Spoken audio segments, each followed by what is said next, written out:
The place that I want to introduce today is the Carlton garden near my apartment.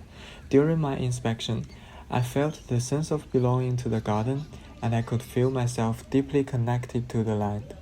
Since it was raining in the morning, I could feel the soft soil under my feet and smell the aroma of the soil and plants.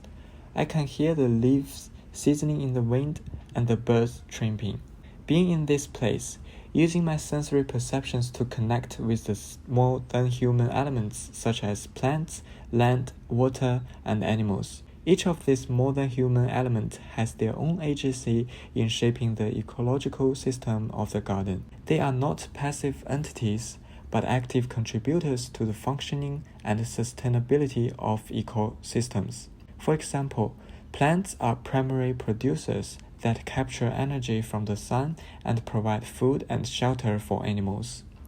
They also help stabilize soil, prevent erosion, and contribute to the overall biodiversity of the place. This reminds me of the concept of pedagogical contact zone, which was originally discovered by Haraway 2008. A pedagogical contact zone refers to a place is always in a state of entanglement of human and more than human others. Haraway's concept emphasized that learning is not limited to human-human interactions, but extend to interactions between humans and non-humans.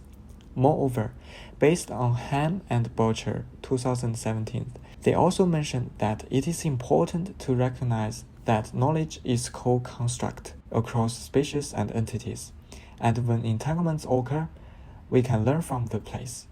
The Carlton Garden as a pedagogical contact zone allows me to connect with these more than human elements and gain knowledge of language of math and science. During my inspection, I recognized the language of math, which are about comparison and counting. For example, I saw bigger ducks leading their baby ducks walk around, and there were some trees taller than others. Moreover, there are 2 rows of giant trees along the main entrance of the garden.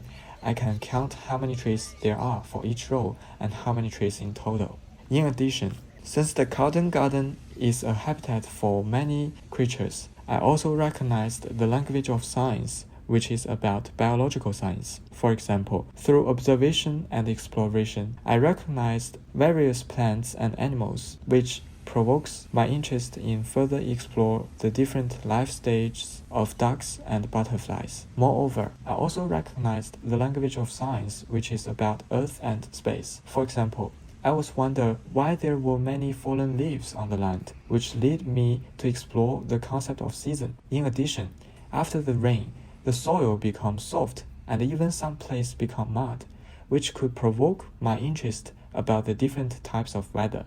Learning through play in the nature environment remind me of the theory of Holden, 2018. Holden mentioned that science, technology, engineering, and mathematics learning in early childhood occurs naturally in children's play, and this does not need to be teacher-led or project-focused. This is also similar with the idea of Pello, 2009. Pello mentioned that it is important for children to develop an ecological identity through a sensual, emotional, and conscious connection to Earth. Therefore, in conclusion, I deeply reflected as an early childhood teacher. I realized how important the environment is for young children to develop their knowledge and skills that can't be easily or directly taught by teacher.